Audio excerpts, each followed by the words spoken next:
For generations, Burkina Faso has been described as a country trapped by drought. In the Western imagination, the Sahel is often presented as a place where the sun always wins, where farmers wait helplessly for rain, and where one failed season can push entire communities toward hunger. But that picture hides a deeper truth. Burkina Faso does not receive no water. Its real problem is that much of the water arrives too quickly, runs away too fast, and disappears long before the people need it most. During the rainy season, storms can pour across the red earth with sudden force. Rivers swell, lowlands flood, and water races over fields that will become dry again only months later. Then the long dry season returns. Wells fall, ponds shrink, livestock travel further, and farmers are forced to wait for the sky before they can plant again. In a nation where a large share of the population depends on farming and livestock, that dependence is not merely an agricultural weakness, it is an economic threat. That is why Ibrahim Traore's water strategy matters. His government is not simply promising more wells or announcing another isolated dam.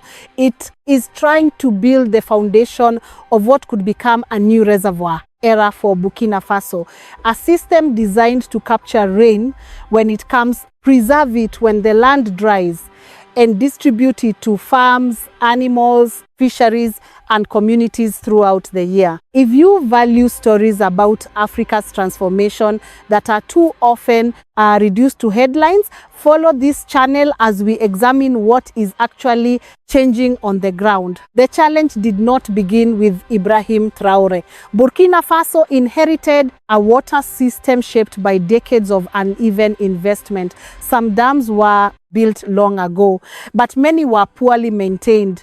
Sediment slowly filled their basins. Canals deteriorated, pumps failed. In some locations, a reservoir still appeared on official maps, even though it could no longer hold its original volume of water. This created a dangerous cycle. Farmers planted when the rains began, but they had little protection if the season ended early. Families avoided investing in better seed or equipment because one dry spell could erase everything. Livestock herders competed for shrinking water points. Rural communities remained vulnerable to food shortages, rising prices, and migration. Climate change has made the problem more severe. Rainfall is becoming less predictable, not simply lower. A region may receive heavy rain in a short period and still suffer water scarcity later. This is the central contradiction of the Sahel: too much water at the wrong moment and too little when crops, animals, and families need it. The long-term answer is therefore not to wait for perfect weather. It is to build the capacity to manage imperfect weather. Reservoirs, repaired dams, irrigation channels, protected watersheds, and reliable maintenance can turn a brief rainy season into months of productive opportunity. That is the strategic shift now taking shape in Burkina Faso, and that shift may redefine the nation's economic future. Ibrahim Traore entered office at a moment when Burkina Faso faced multiple crises at the same time. Armed conflict had displaced communities, climate change had made rainfall increasingly unpredictable, and the agricultural sector remained heavily dependent on a short rainy season. Instead of treating water as one issue among many, his administration elevated it to the center of the country's long-term development strategy. The underlying idea was straightforward. A nation cannot achieve lasting food security if every harvest still depends almost entirely on whether the rains arrive on time. This shift explains why water infrastructure has become one of the most visible priorities of Traore's government. Rather than focusing only on emergency relief after droughts, the government began emphasizing long-term investments capable of storing, managing, and distributing water throughout the year. Reservoirs, dams, irrigation systems, and community water management are presented not simply as engineering projects, but as strategic assets that support agriculture, livestock, fisheries, and rural economic development. One of the most important initiatives is the National Water Investment Program, valued at approximately $145 million. The program seeks to rehabilitate aging dams, improve irrigation infrastructure, restore degraded land, replenish critical reservoirs, strengthen local water governance, and establish long-term financing for future water projects. Instead of concentrating resources in a single region, the initiative covers several strategic areas where agriculture and water shortages have the greatest influence on livelihoods. Another defining feature of the strategy is that it does not focus exclusively on constructing new infrastructure.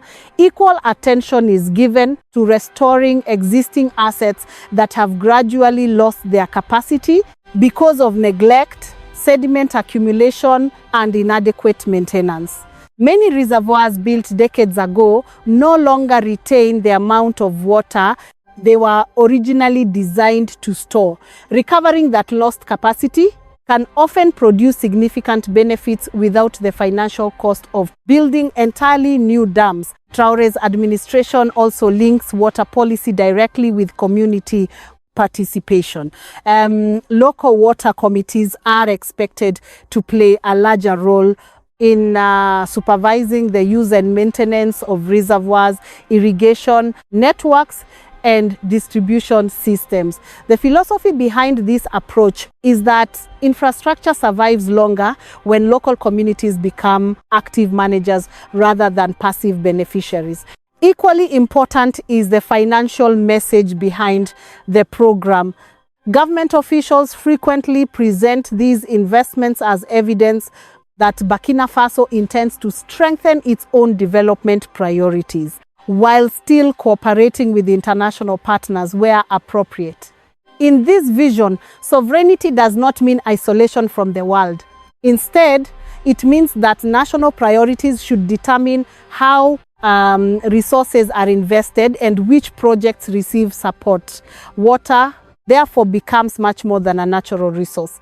It becomes the foundation upon which agricultural productivity, economic resilience, and long-term national independence can gradually be built. The strategy becomes even clearer when we move from national policy to the projects themselves. For Ibrahim Traore, reservoirs are not isolated engineering structures scattered across the landscape. Together, they form an interconnected system designed to reduce Burkina Faso's dependence on unpredictable rainfall while expanding agricultural production throughout the year. One of the most significant examples is the Samandeni Dam. Although construction began years before Traore entered office, his administration has focused on maximizing its economic value rather than simply treating it as a completed public works project. Today, Samandeni represents a multi-purpose development zone where water storage supports irrigated farming, fisheries, livestock production, and regional economic activity. Instead of serving only as a source of drinking water, the reservoir is expected to generate employment, attract investment, and create new opportunities for rural communities. A different example can be found at Gons Reservoir, where the challenge is not the absence of infrastructure, but the gradual loss of storage capacity caused by sediment accumulation. Over many years, mud and eroded soil settled across the bottom of the reservoir, reducing the volume of water it could retain. Rather than abandoning aging infrastructure, the government for purging operations to restore much of the lost capacity.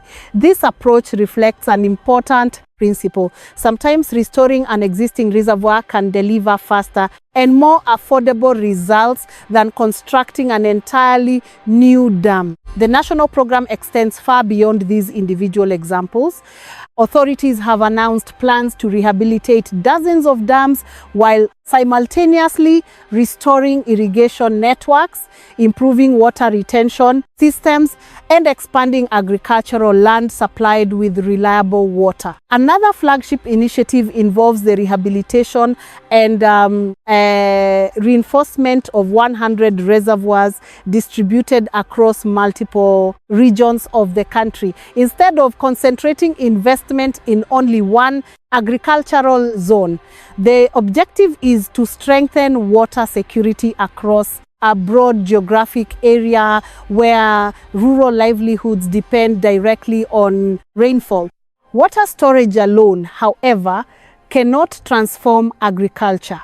Reservoirs must be connected to irrigation canals, pumping stations, drainage systems, and productive farmland. For this reason, the government has also expanded irrigated areas such as Duru, while encouraging the use of modern pumping equipment and solar-powered water systems.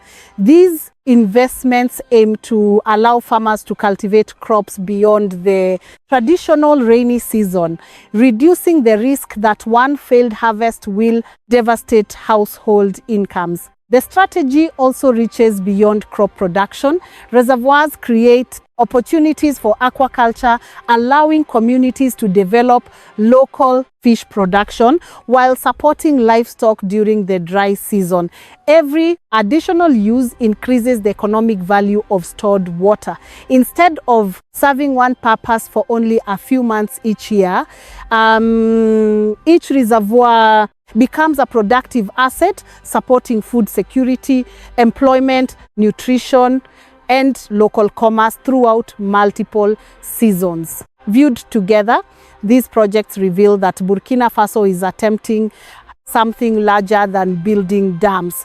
It is redesigning the relationship between water and national development, turning seasonal rainfall into a permanent economic resource rather than a temporary natural event.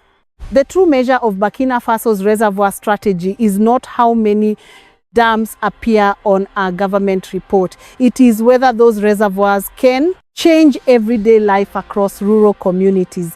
A reservoir that simply stores water has limited value. A reservoir that irrigates crops, supports livestock, produces fish, protects farmers during drought, and creates new economic opportunities, becomes an engine of national development. That broader vision explains why the government has placed significant attention on projects such as Samandeni, Kokologo, Gonse, and other reservoirs included in the National Rehabilitation Program. Although each site has different characteristics, they all contribute to the same objective, increasing the country's capacity to capture seasonal rainfall and transform it into year-round productivity. Samandeni remains the largest symbol of that ambition. Beyond storing millions of cubic meters of water, the reservoir supports irrigated agriculture, fisheries, livestock production, and local commercial activity. Government agencies increasingly describe the area as an integrated economic zone where agriculture and water management reinforce each other. Instead of depending exclusively on one annual harvest, farmers gain opportunities to diversify crops and extend production into the dry season. Gonse illustrates a different lesson. Years of sediment gradually reduced the reservoir's storage capacity, limiting its usefulness even though the dam itself remained in place.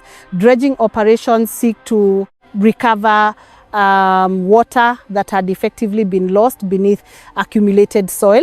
This example demonstrates that expanding national water resources does not always require constructing entirely new infrastructure. Restoring neglected reservoirs can often provide substantial benefits at a lower financial cost while preserving existing public investments. Kokoloho represents another important component of the strategy. Rehabilitation work aims to improve the reservoir's ability to support nearby agricultural production while strengthening water availability for surrounding communities. Similar projects across the country recognize that medium-sized reservoirs often have enormous local importance, particularly for villages where agriculture remains the primary source of income. The nationwide campaign to rehabilitate 100 reservoirs reflects on the same philosophy on a much larger scale. Rather than concentrating resources in one showcase project, Burkina Faso is attempting to strengthen water security across multiple provinces simultaneously. Restoring storage capacity, reinforcing dam structures, removing accumulated sediment, and improving water distribution systems are intended to increase resilience against increasingly unpredictable rainfall. The benefits extend beyond farming alone. More reliable water supplies improve livestock production, encourage aquaculture, reduce pressure on seasonal rivers, and create opportunities for food processing and local commerce. Reservoirs also reduce the economic shock caused by delayed or shortened rainy seasons, allowing rural families to plan with greater confidence. Success, however, will depend on more than engineering. Every reservoir requires maintenance, transparent management, environmental protection, and active community participation. Without those elements, even the most impressive infrastructure can gradually lose its effectiveness. Burkina Faso's reservoir era will therefore be judged not by the number of dams completed, but by whether these investments continue delivering water, food, and opportunity for decades to come.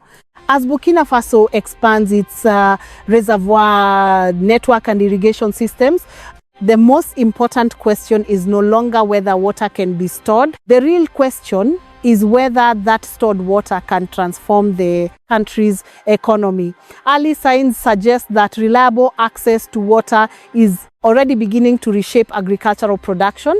Although the full impact will require years of continued investment and careful management, the first visible benefit is the gradual expansion of irrigated farming. Traditionally, many farmers produced only one harvest each year because cultivation depended almost entirely on seasonal rainfall. With improved irrigation, some agricultural areas can extend production into the dry season, allowing families to grow vegetables, cereals, and other crops beyond the limits imposed by the climate. This reduces the economic risk associated with an unpredictable rainy season and provides farmers with additional opportunities to earn income throughout the year. Reliable water also strengthens livestock production.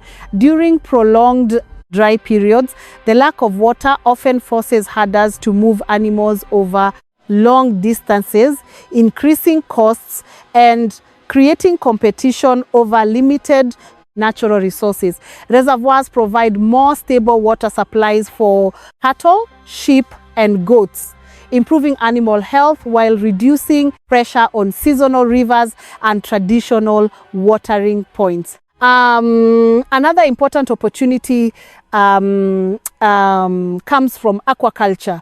Reservoirs that maintain sufficient water levels can support fish production, creating new sources of affordable protein while generating employment in fishing, processing, transportation, and local markets. Instead of serving only agriculture, a single reservoir can contribute simultaneously to food security, nutrition, and rural business development. These improvements also influence national food security. Higher domestic production reduces the likelihood that temporary weather shocks will immediately translate into food shortages or sharp increases in market prices. While Burkina Faso still faces significant agricultural challenges, expanding irrigation helps reduce dependence on imported food during difficult years and strengthens the country's ability to respond to climate-related disruptions. And nevertheless, it is important to distinguish between measurable achievements and long-term ambitions. Many reservoir rehabilitation projects remain under construction, and several government targets will require continued monitoring before their full impact can be confirmed independently. Restoring storage capacity is only the first step. Water must still reach farms through efficient canals, pumping systems, and well-managed distribution networks. Farmers also need access to quality seeds, agricultural equipment, storage facilities, and functioning markets if higher production is to translate into lasting prosperity. Ultimately, the success of Burkina Faso's reservoir strategy will not be determined by engineering statistics alone. It will be measured by whether rural families enjoy more stable incomes, whether food becomes more affordable, whether young people find opportunities in agriculture instead of leaving their communities, and whether future generations inherit a country that is better prepared for an increasingly uncertain climate. Those outcomes, rather than the number of completed reservoirs, will determine whether this ambitious strategy truly changes Burkina Faso's future.